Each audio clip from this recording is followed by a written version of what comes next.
nós temos aqui o exemplo que o Gujarati trouxe, um exemplo MQO simples, no qual ele se baseia em exposição da hipótese ou teoria. Ele se baseou na teoria keynesiana, que diz que o aumento da renda gera um aumento no consumo, porém não na mesma proporção.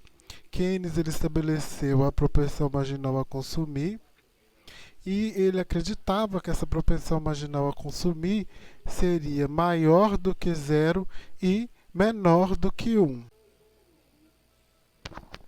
Dado a propensão marginal a consumir e a teoria keynesiana, ele utilizou um modelo matemático de variável MQO simples com os parâmetros, no caso aqui beta1, que é o intercepto, e beta2 é o coeficiente angular, lineares, linear que é elevado a 1, os parâmetros, e as variáveis também elevado a 1. Para atender o modelo, o consumo será a variável dependente, que será y, e a renda será a variável independente.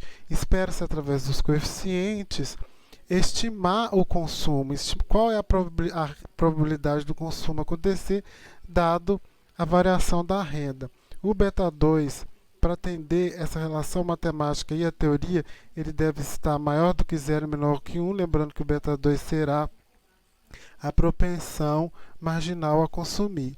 Esse modelo, que é um modelo linear nos parâmetros e nas variáveis, ele gera uma reta, que é essa reta aqui de regressão, e essa reta ela tem um ângulo, que é o coeficiente angular, que no caso é a propensão marginal a consumir, que é constante durante toda a reta, e ela tem também o intercepto, que é o beta1, que também será constante durante toda a reta. Temos aqui a especificação do modelo estatístico econométrico. A diferença do modelo estatístico para o modelo matemático é que no modelo estatístico nós temos aqui o termo de erro. O termo de erro ele é o distúrbio, ele é uma variável também aleatória, probabilística, que tem alguma distribuição de propriedade que espera-se que seja conhecida, e o termo de erro está todas as informações que não foram estimadas, porque aqui no beta1 e beta2 nós conseguiríamos aquilo que foi regular durante a amostra foi estimado, e aquilo que não foi regular, aquilo que não tem, que está aqui também nas informações observadas, vai para o resíduo. Né? Se a gente tem aqui a obtenção de dados, nós temos o que será o resíduo. Na obtenção de dados, a gente vai plotar aqui os dados, vamos supor, os dados de consumo dado a renda. Né? Qual foi esse percentil de renda? Consumiu isso, esse consumiu isso. Assim. Aqui a gente pode traçar várias retas com várias variações angulares e vários interceptos. Qual é a melhor variação angular? Qual é o melhor intercepto? A melhor variação angular, o modelo MQO, ele tenta estimar a reta que tem a melhor variação angular e o melhor intercepto que vai passar entre essa nuvem de observações. Mas, como podemos ver, aqui, essa observação aqui é diferente da reta. Essa observação é diferente da reta estimada. Podemos ver sim que aqui nós temos essa diferença entre a observação e a estimada. A parte observada e estimada é o resíduo. Vemos aqui um resíduo positivo, um resíduo negativo, um resíduo positivo, um resíduo negativo. Espera-se que o resíduo ele seja próximo de zero, porque quando a parte estimada ela tem que ser próxima da parte observada, para que esse resíduo tenda a zero. Se essa parte estimada for próxima da observada, isso significa que o nosso modelo consegue explicar bem essa realidade e estabelecer previsões boas para o consumo. Então, o resíduo é dele que será tirado os coeficientes. É do resíduo que nós vamos tirar as informações para poder estimar da melhor forma e não pode sobrar nada aqui. Então, o Gujarati aqui também estimou o modelo econométrico. Como foi esse modelo econométrico estimado? Ele estimou um beta1, que foi esse valor aqui, e ele estimou o beta2, que será a propensão marginal a consumir, como já foi dito aqui. E essa parte estimada, que foi os coeficientes beta 1 e beta 2, elas que vão construir a cada observação aqui que eu tenho de renda, o consumo estimado que nós esperamos aqui para a nossa análise. Então, esse foi o modelo que ele criou. Aqui é o ajuste do modelo, ao decorrer da reta aqui, qual foi o ajuste do modelo e a hipótese. Qual a hipótese que ele tinha? A hipótese que ele tinha no início era que o coeficiente estimado para propensão marginal a consumir fosse maior do que zero e menor do que 1. Vemos aqui visualmente que sim, o coeficiente é maior que zero e menor que 1. Porém, não sabemos como que esse coeficiente está variando, qual que é o intervalo de confiança desse coeficiente. Então, dependendo do nível de confiança e significância e do intervalo de confiança e do desvio padrão desse coeficiente, pode ser que esse coeficiente não seja menor do que 1. Pode ser que ele possa estar aqui a variar, por exemplo, de até 1, até 1,2, no intervalo de confiança dele aqui. Então, nós precisamos fazer esse teste de hipóteses para ver se esse coeficiente aqui realmente... Eu tenho hipótese, o coeficiente é menor do que 1, e aí eu tenho que ter uma forma de testar isso e ver se ele estatisticamente realmente é menor do que 1. Assim como isso, na inferência estatística, nós temos várias outras testes de hipóteses que serão apresentados no final, que serão apresentados ao decorrer. Através desses coeficientes, nós também podemos fazer a previsão e a projeção, que é o que está sendo feito aqui, muito simples. Precisamos fazer a projeção e podemos utilizar essa projeção e essa previsão, como foi utilizado aqui no livro, aconselho que vocês leiam, para o controle de políticas, né? Que aqui ele tentou ver qual deveria ser o PIB dado esse nível de consumo em 2016 e o que o governo deveria fazer para manter o PIB que ele achou que deveria ser de 1. Então, o modelo ele serve para o controle e para a política. Aqui os dados, nós vamos aqui na nossa tabela de dados, vamos ver quais dados nós temos. Vamos aqui em COFINS.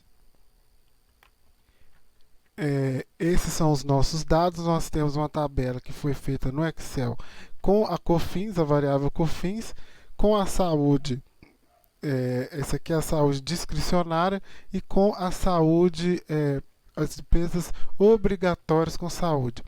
Aqui nós somamos as duas, então nós temos apenas aqui a variável COFINS e a variável saúde, que é o somatório dessas duas variáveis. Nós podemos ver aqui embaixo também, em média, a análise média, que a gente fez essa proporção aqui, ó, média, que a média da saúde, D aqui, Ctrl Enter, dividida pela média da COFINS. Vemos que a saúde equivale a 41% da arrecadação da COFINS. Então, a arrecadação da COFINS ela é suficiente para suprir a saúde, porque a saúde é apenas 41% dela.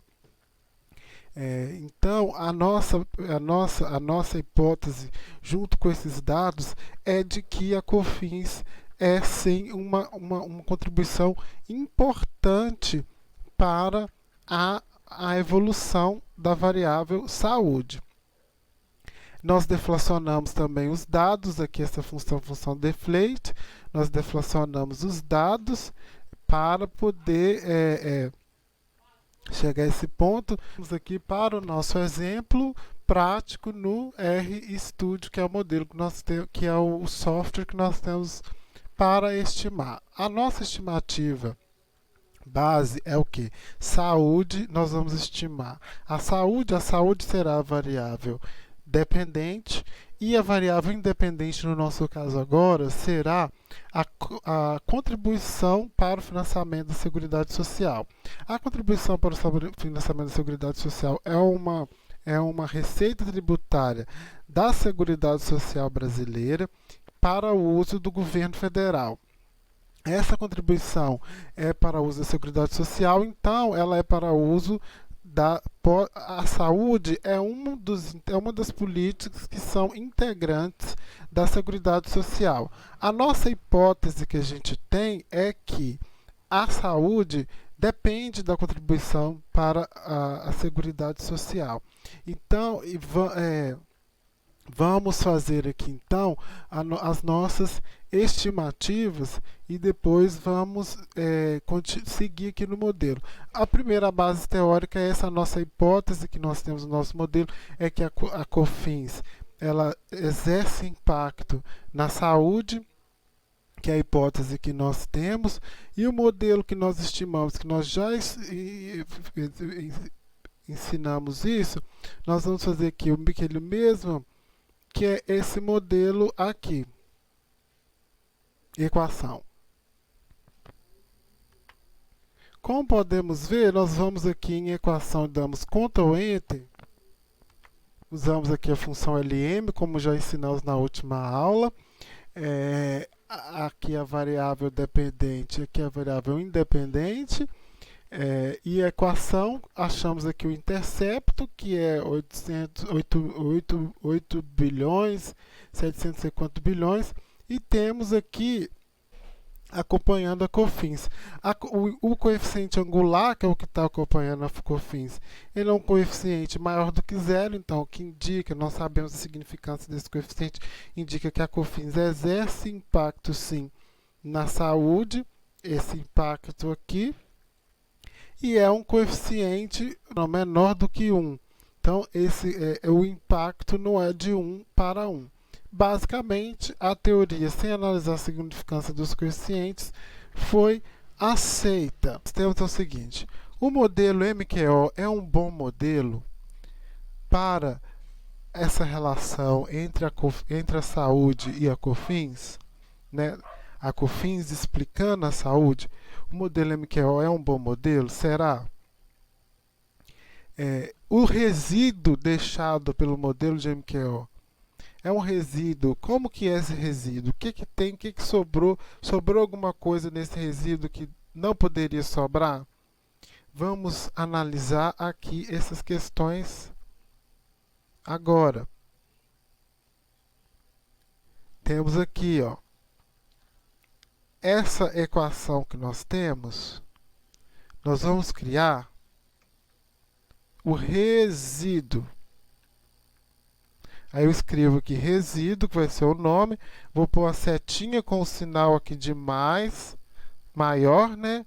Do lado do M, embaixo em cima da vírgula, e o traço é uma seta. Vou pegar essa variável equação, esse nome, né? Vou copiar. Vocês viram, gente, que é tudo Ctrl+C, Ctrl+Enter, né? O RStudio.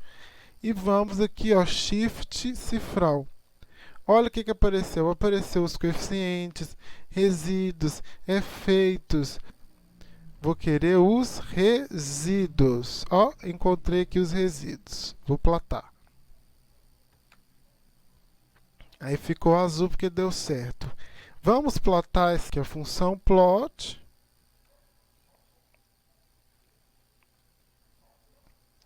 E vamos colocar aqui o resíduo. Ctrl Enter. Olha aqui os resíduos. Então temos esses aqui resíduos. Olha como eles estão distribuídos. Vamos colocar eles aqui em linha para facilitar. Type igual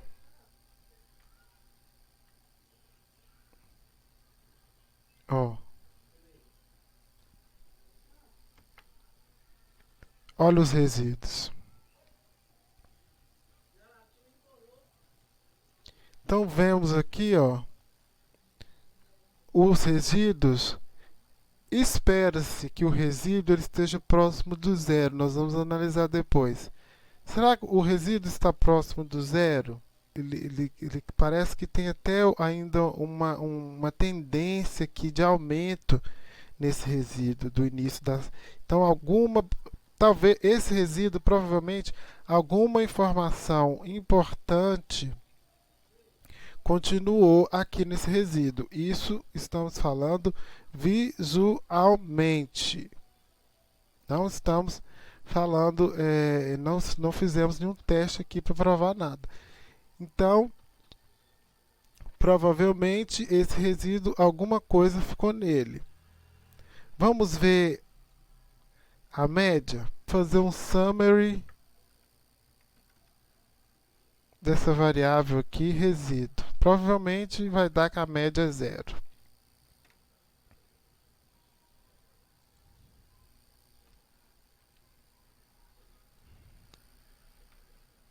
Vou fazer aqui o summary da variável resíduo. Vamos dar aqui Ctrl Enter. Olha lá. A média do resíduo diz aqui para a gente que é 0.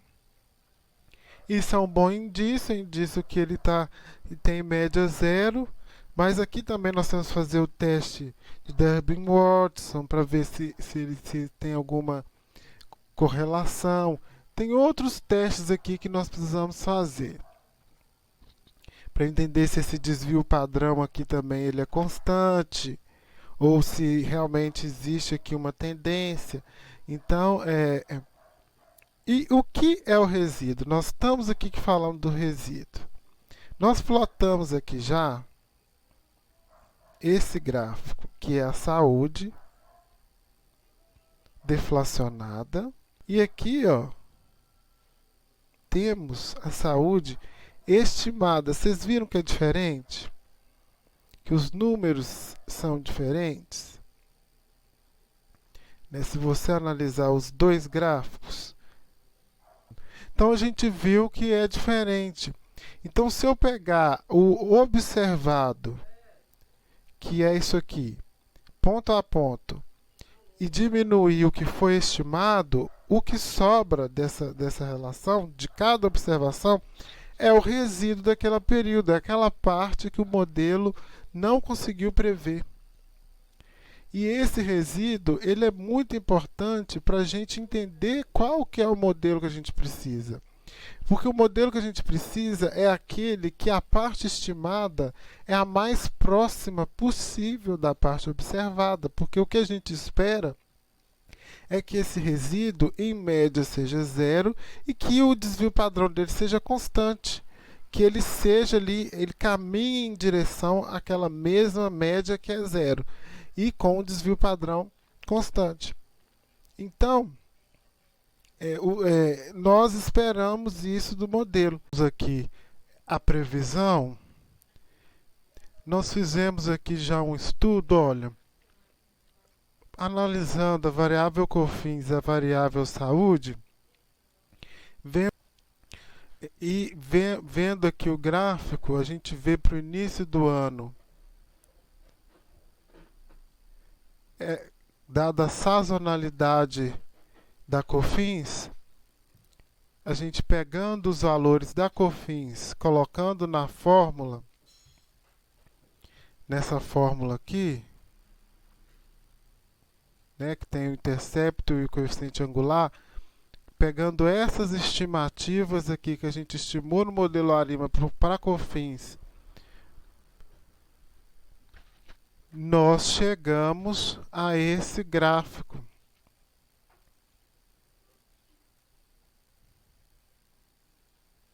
Que começa em dezembro de 2020, que deve estar mais ou menos por aqui, e vem até março, que até abril a previsão nossa, né? Mais ou menos ali próxima de abril. Uma previsão de queda, isso é natural, porque geralmente no início do ano a atividade econômica cai, então os tributos ligados ao consumo eles caem junto com essa atividade econômica. Então teria aqui uma queda, só que vemos que há uma contribuição muito importante para a saúde e que cobre, que a saúde equivale a apenas 41% dos gastos da COFINS.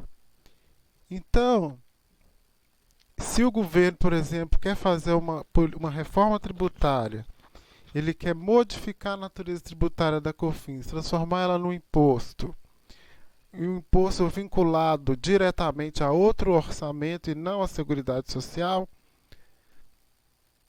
quais efeitos teremos na saúde? Sendo que uma parte considerável da saúde vem da COFINS, né? Então, o que o governo deverá fazer para não permitir que fique ali uma lacuna?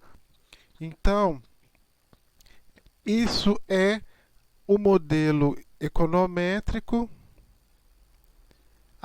servindo para política social, né, para controle social, para política.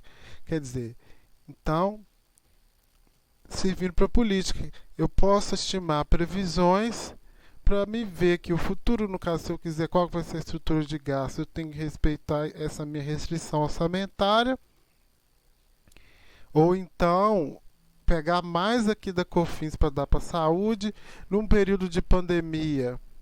O que o governo deverá fazer sabendo que a previsão é essa? Dado que também nós temos aqui um novo ciclo da Covid-19, um novo ciclo aqui da Covid-19,